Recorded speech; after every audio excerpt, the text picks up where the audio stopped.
Bienvenue sur la scène agro, un balado produit par Agro-Québec Média et présenté par FAC, pour les acteurs de l'industrie et les mordus d'agroalimentaire.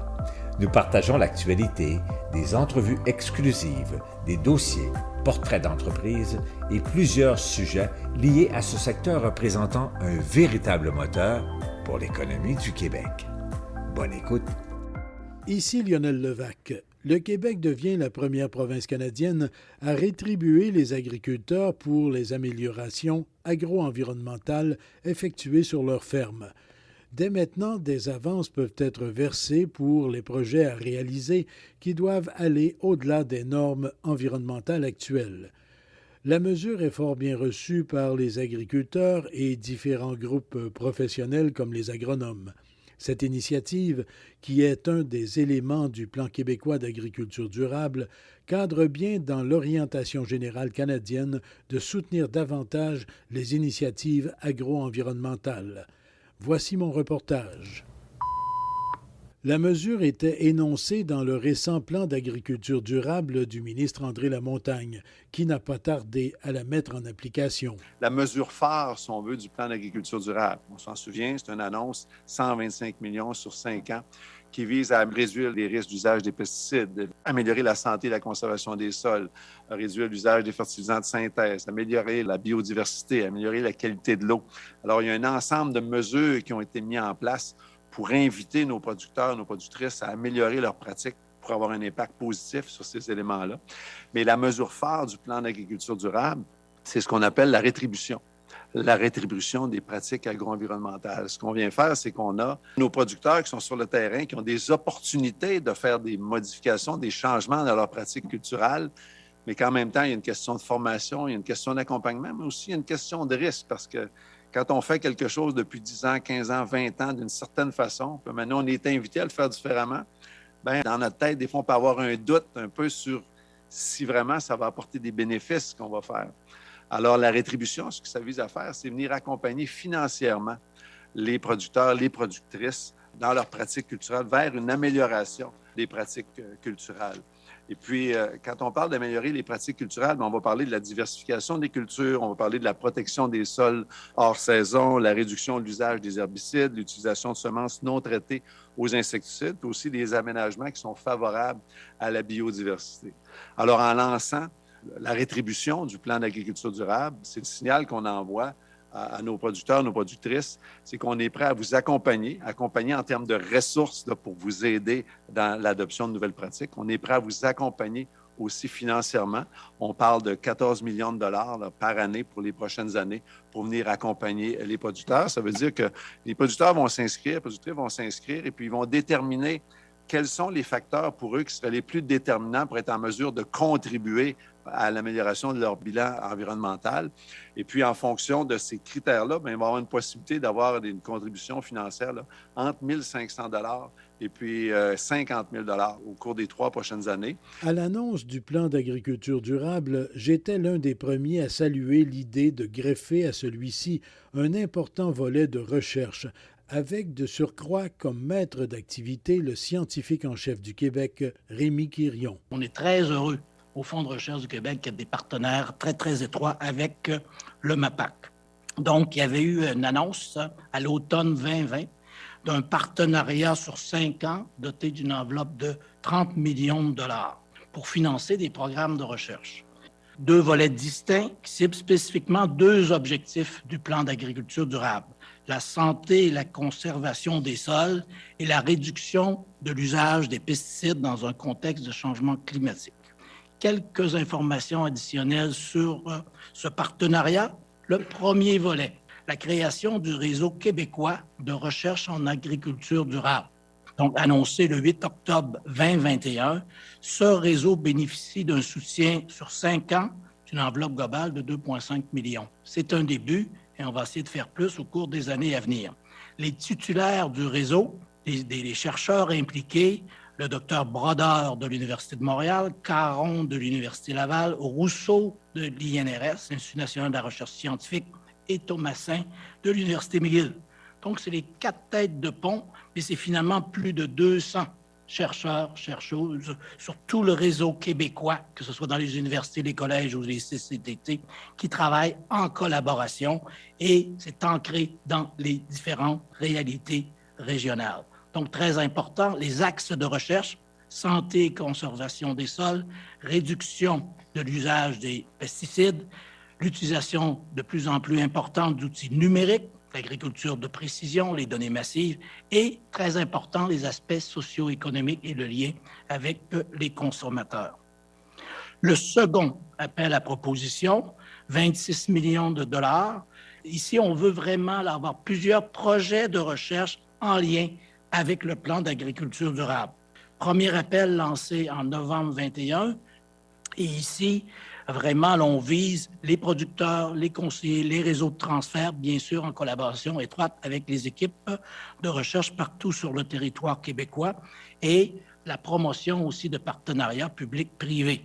En terminant, l'année 2022 vient d'être reconnue par l'ONU comme l'année de la recherche fondamentale en lien avec le développement durable, changement climatique, etc. Les fonds de recherche du Québec sont membres et on va avoir beaucoup d'activités au Québec et au Canada en lien avec cette année-là et très certainement qu'on va faire appel aux structures qui sont financées présentement dans le cadre du plan d'agriculture durable MAPAC FRQ. Les agricultrices et agriculteurs sont de plus en plus convaincus de l'importance de toujours considérer davantage l'environnement comme un facteur majeur, un facteur primordial. Le président de l'Union des producteurs agricoles, Martin Caron. L'UPA accueille positivement la nouvelle initiative ministérielle de rétribution des pratiques agro-environnementales annoncée ce matin. Les agriculteurs ont toujours été des acteurs de changement en ce qui concerne l'agro-environnement. Les pratiques agricoles bénéfiques pour l'environnement et la société entraînent, toutefois, des coûts difficiles à transférer au marché. Les producteurs doivent donc assumer seuls l'évolution de leurs pratiques. Les initiatives annoncées aujourd'hui combleraient une partie des risques supplémentaires assumés par les entreprises agricoles du Québec. C'est donc une bonne nouvelle. Les agriculteurs réclament depuis plusieurs années des investissements publics supplémentaires en matière d'agro-environnement comparables à leurs principaux compétiteurs internationaux. Aux États-Unis, en 2020, l'aide directe aux initiatives agro-environnementales équivaut à environ à 1 % des recettes monétaires provenant du marché, c'est-à-dire 3,8 milliards. Si on compare ça au niveau du Québec, on est rendu à tout près de 10 milliards au niveau des recettes monétaires. Donc, ça représente à peu près 100 millions si on va être compétitif ou si on va être comparable. Plusieurs pays comme les États-Unis, l'Écosse, la France, la Finlande, le Royaume-Uni et la Suisse utilisent ce genre de compensation financière pour récompenser l'adoption de pratiques agricoles plus durables. L'aide annoncée aujourd'hui n'est peut-être pas à 100 % l'équivalent, mais c'est un bon pas dans la nouvelle direction. Le programme annoncé ce matin faisait d'ailleurs partie des demandes de l'UPA lors des élections provinciales en 2018 et fédérales en 2019 et 2021. Comme on le sait, les lois et les règlements ont leurs limites. En agro-environnement, l'expérience sur le terrain démontre des meilleurs résultats s'obtiennent quand les producteurs sont accompagnés adéquatement et quand ils peuvent s'impliquer à la recherche de solutions. Il y a des agriculteurs qui vont plus vite que d'autres. Paul Caplette est souvent montré en exemple pour ce qui peut être fait. Sa ferme en Montérégie est un modèle. C'est un programme qu'on aime parce qu'il va donner de la flexibilité. C'est un programme qui est volontaire pour chaque agriculteur. Puis chaque agriculteur est libre de choisir dans quel créneau il se sent le plus à l'aise pour commencer ses travaux d'innovation au niveau de sa ferme. Parce qu'en fait, les pratiques agricoles durables, c'est un système, c'est des actions. Fait que l'aide supplémentaire va nous permettre d'accélérer cette transition-là vers les nouvelles pratiques qui vont être rentables. Parce que c'est prouvé. Il y a certaines de ces techniques-là qui sont rentables à plus court terme, comme les couverts végétaux. Il y en a d'autres un peu plus à moyen terme par rapport aux semis-directs, les travails réduits, ces choses-là. Quand on parle de système de culture, ça peut prendre un peu plus longtemps, mais c'est toutes des démarches qui sont constructives dans le temps pour nous emmener une meilleure économie au niveau de nos fermes. Il y a aussi une rentabilité environnementale. Je suis un citoyen, je suis préoccupé de l'environnement comme tous les gens autour de moi. On n'est plus en 1980, on est en 2020.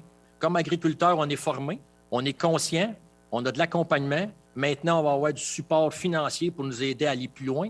Dans le fond, ce qu'on vise, c'est être des agriculteurs d'ici, qui nourrissent les gens d'ici, avec des performances environnementales qui respectent des normes élevées comme les gens du Québec veulent d'ici, pour répondre à nos consommateurs qui ont des interrogations, comme moi, à leurs soucis d'environnement. On a des petits-enfants, on a des familles. Comme professionnels d'agriculture, ça nous tient à cœur. Puis je pense qu'il y a bien des agriculteurs encore aujourd'hui qui sont innovateurs à ce niveau-là puis qui vont dans ce sens-là nourrir nos gens, mais avec le moins d'effets secondaires possible dans le système de production de nos fermes. Il y a aussi des gros gains au niveau des changements climatiques. Sur notre peau, on met de la crème solaire depuis longtemps pour la protéger. Des sols à nu, avec les changements climatiques, la hausse des températures, un sol à nu, c'est comme un sable de plage. Il n'y a pas de limaces, il n'y a pas de nourriture pour nos vers de terre, il n'y a rien. À la limite, on pourrait illustrer ça comme la peau qui nous plaît après un coup de soleil. Bien, le sol, s'il est à nu. Fait que la nouvelle crème solaire de nos sols, c'est nos couverts végétaux. Ça rentre très bien dans tout ce volet de programme d'agriculture durable qui s'en vient.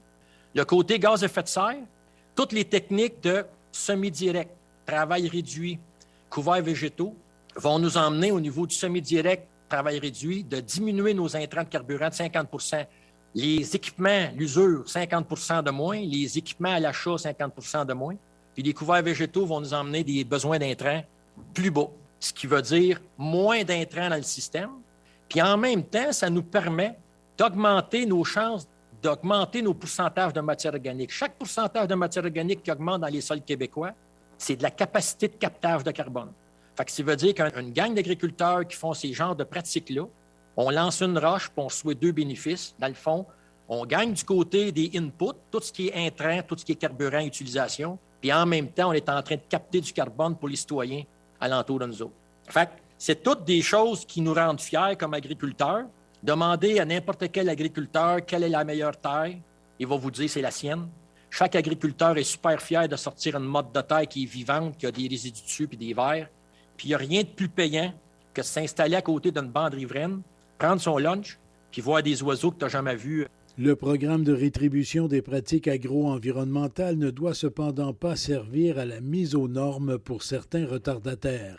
Le ministre de l'Agriculture, des Pêcheries et de l'Alimentation. Monsieur Levac, c'est une très bonne question. L'objectif, c'est qu'on aille au-delà de ce qui est demandé, parce que si on veut accélérer notre transition, accélérer le virage écologique de tout notre système agricole, il faut qu'on aille plus loin que ce qui est demandé présentement, parce que sinon, il n'y en aura pas d'accélération. Alors, c'est vraiment l'objectif, c'est d'avoir une bonification quand on fait plus, quand on fait davantage. Puis d'ailleurs, les objectifs du plan d'agriculture durable, que ce soit en couverture de sol, que ce soit en pourcentage de matière organique, ça va tout dans l'objectif de faire en sorte qu'on soit meilleur, qu'on améliore. Fait que le système de rétribution vient appuyer les meilleures pratiques pour des meilleurs résultats. Et le président de l'UPA, Martin Caron, de rappeler à ce sujet que l'encouragement et le soutien valent bien mieux que la contrainte réglementaire. On y va sur un lien sur la performance, sur les objectifs d'atteindre des cibles précis pour avoir un gain pour l'ensemble. Un gain pour les producteurs agricoles, un gain pour l'ensemble de la société. Et là, on y va pas sur l'autre côté, où ce que je trouve, moi, qu'on a beaucoup trop, c'est au niveau des règles administratives, entre autres. Puis moi, je vais vous le dire, là, je suis très content de ça, ce virage-là qu'on prend, puis il va falloir continuer à le prendre davantage. C'est parce qu'on va mettre en avant-plan nos gens, que ce soit nos agronomes ou nos techniciens qui travaillent avec nous, plus le côté d'innovation, de recherche et d'accompagnement sur notre terrain, à place de remplir, entre guillemets, cette fameuse paperasse-là. Ici Lionel Levac. Avec le plan d'agriculture durable et sa mesure phare qu'est la rétribution des pratiques agro-environnementales, Québec a assurément une longueur d'avance sur les autres provinces et trouvera probablement dans le prochain cadre stratégique agricole canadien couvrant la période 2023 à 2028 des ressources financières pour poser des gestes supplémentaires. Dans l'immédiat, les agriculteurs québécois ont jusqu'au 30 avril pour appliquer à la première ronde de financement. Au revoir. Vous avez aimé ce contenu? Suivez la scène agro pour rester à l'affût de l'actualité agroalimentaire. Merci et à bientôt.